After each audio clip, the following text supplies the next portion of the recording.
Salaamaaleykum Sénégal, salaamaaleykum àdduna commande Baye le 28 avril l'an 2026 ñëw ci proposition de loi ak projet de loi li bàyyeekoo ci président Diomaye ak leneen li bàyyeekoo li nga xamante ne mooy ci les députés ci wàllu proposition de loi moins de 24 heures bi ko député yi waxee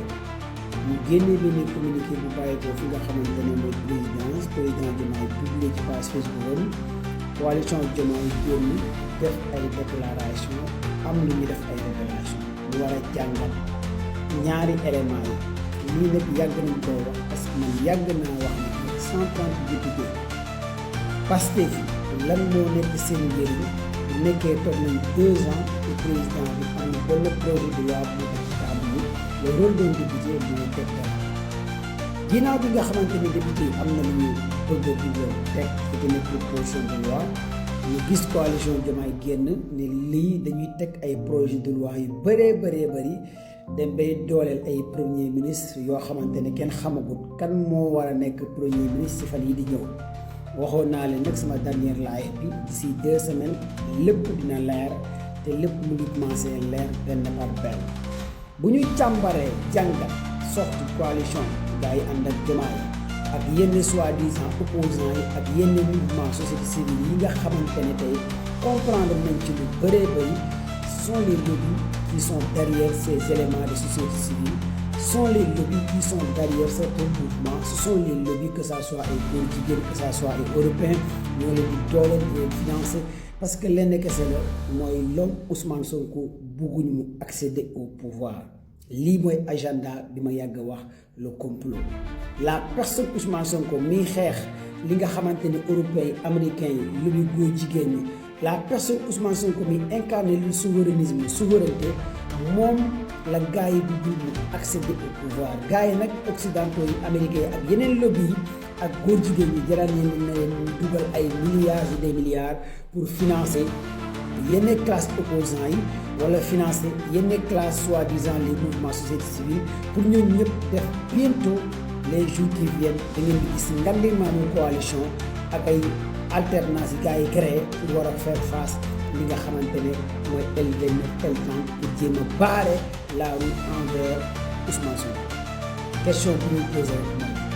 élection député yi passé de Ousmane Sonko moo dirigé liste bi dem am 130 députés pour Sonko xamoon na tey bu demoon ak coalition bu utilisé wu tamit parce que 100% pour dañuy am fu ñu ko teg kon loolu rek wane na ne que Sonko amul dara lu mën a saltel li nga xamante ne sa candidature en 2029 léegi nag lenn liñ ciy jàngat fii député yi nee nañ président Diomaye nee na d'accord na ci proposition de loi bi ñu bëgg a teg ñu déglu ñaari juriste yi kenn ki ne li président Diomaye teg dafa am dëgg sërëx ci proposition de loi bi moo gën a fiable ci projet de loi bi war a bàyyeekoo ci Diomaye dugg boobu baaxul ci Sonko alors que proposition de loi bi war a bàyyi ko assemblée nationale boobu moo baax ci Ousmane Sonko muy benn kon donc bu nekkee ne Mimi Touré dafa ne bi ñuy tëgg projet de loi bi woo nañ El Malick woo ay defe ñoom Mimi gars yi te ñu waxtaan ci tey ñu dem ba député yi bëgg a dugg ci li nga xamante ne mooy proposition de loi bàyyi projet de loi bi kon xam nañ que ne projet de loi bi baaxul ci ki nga xamante ne mooy Ousmane Sonko beneen question bi may posé rek Ousmane Sonko lan la def Diomaye ba lii yëpp ñu àgg fii Ousmane Sonko lan la def Diomaye lu dul Diomaye mooy man maay moom voté leen ko ñu fal ko kooku am 54% ki nga fal tey mu am 54% kooku moo wëlbatiku ut yeneen say noon dajale ñeneen pour ñooñu ñëw ñu baare la route pour yow boo nekk candidat en 2029 réew mi on a vu avec Macky Sall def na lépp manipulation yëpp Macky Sall boo gënoon fort ñëpp gérer lépp rey plus de 87 Sénégalais entre plus de 2000 Sénégalais teewul Ousmane Sonko gën a nekk so de fal ki nga xamante ne moom la fal lu jaaxalul ku ñu jaaxalul Macky Sall je pense pas que ñi ñoo ñu war a jaaxal lu ñuy ñaan président Bassirou Diomaye Diakhar Faye di ko ñaan ñi koy pousse lii wala ñu koy encouragé ci lii wala ñu nekk ci ginnaaw wala yeneen élément opposant yi koy dugal ci lii bu ñu taal réew mi bu leen taal réew mi bu leen ko dugal ci lii parce que on a bien compris que agenda bi mooy la coalition Diomaye président léegi ñoom ñooy opposé wu L29 L30 lii lañ ci jàngat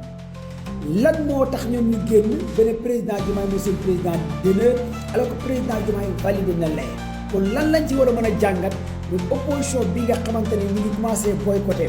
li ministre de l'intérieur bu woote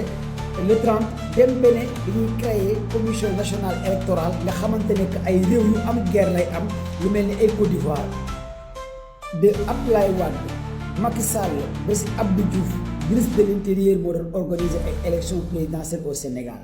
de Abdoulaye Wade de Abdou Diouf ba ci Macky Sall lan moo changé Sénégal ba ñu war a jël ministre de l'intérieur teg ko fële ñu créé benn commission nationale électorale lu mel ni Sénégal dafa nekk en guerre parce que Côte d'Ivoire la commission nationale électorale am te Côte d'Ivoire ak yeneen réew yooyu dafa bëri ay coup d'état am ay guerre Sénégal jàmm ak salaam moo fi am kon loolu yëpp day wane que ne am na lu ñuy raam am na luy mucc ci sow bi am na lu ñuy waajal am na lu ñuy préparé am na lu ñuy bëgg a xajamal te loolu yëpp baaxul ci Sénégal ku artuwul nag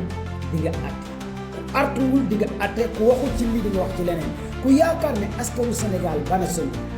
ba nga bëgg a def lu la neex kenn du génn kenn du yëngal ku yaakaar ne diaspora bi bana sonko ba nga toog ci sa bureau waxtaan ak say lobby waxtaan ak say nit nga dajale say opposants dajale say mouvement société civile dajale say nit ay lobby yu nekk international bëgg a ñëw manipuler war a déstabiliser nit wala yàqal sonko wallahi yéen a ngi foye ay xal éviter leen loolu bàyyi leen sonko bokk bàyyi leen manipulation yi ngeen bëgg a teg bàyyi leen li nga xamante ne encore on a perdu plus de 87 sénégalais ba tey kenn àttewu leen suñu 87 xale yooyu ñuy jooy pareeguñ bëggatuñu gisaat beneen jeune décédé ci lii nga xamante ne yeneen koy sumb te fi ngeen nar a jëmale réew mi dina amaat yeneen cadavre wala yeneen mort te loolu aussi buñ Sénégal àgg fa son excellence président Bassirou Diomaye Diakhar Faye on a fait tout pour far la jaayante nañ ngir far la dugg nañ ci kaso ngir far la xeex nañ ngir fal la kon fexeel nga delloo naaj wi xoromam bu puso bi réer sa loxo puso bi bu mësa réer sa loxo ñi la wër nag di la puus ci lii wala di créer ay lobby di manipuler di xaj ci opposition bi di créer ay alliance pour loolu yëpp jéem a wàcc manifester ne L29 L30 projet de loi bi di jàll Ousmane Sonko warta bokk ci élection yi wallahi lésine fi ngeen bugg a dugal Sénégal mbuuta kese la su ngeen dégloo tous les grands juristes du Sénégal amul kenn koo xamante ne wax na rek wax Ousmane Sonko warul bokk ñoom ñëpp nee nañ Ousmane Sonko dafa war a bokk que ça soit ñu mënul si lii que ça soit ki nga xamante ne ñoom Sow et cetera j'en passe képp koo xamante ne yaa ngi wax rek te yàlla rek tax ngay wax ñoom ñëpp ils ont validé li nga xamante ne même Daouda Mine laa mujjee déglu bu TFM Daouda Mine journaliste judiciaire validé na loolu kon tey bu ñu demee ba à la dernière minute ngeen bëgg a créer ay tiraillement ak leneen bëgg a mettre le pays ci kaw bëgg a créer yeneen commission yoo xamante ne soit pale ngeen koy loger wala xaw ma fan ngeen ko bëgg a loger wala yan personne ngeen war a choisir ci commission nationale électorale je pense que am na langue sur la roche sénégalais bi nga xamante ne yàkkamti na trahir wor ci benn poste ministre DG boo ko jox kon tey sénégalais boobu boo ne ko yow yaay diriger commission nationale électorale bi yow yaay sabbu maanaam kooku bu commission nationale bi rek mën naa tal Sénégal bii nii bu nekkee amul ay personnes yu crédible yu jub yu wóor lii kese commission nationale bi ngeen bëgg a teg moo war a gën a mën a très dangereux ci kaw ministre intérieur bi ngeen bëgg a dàqal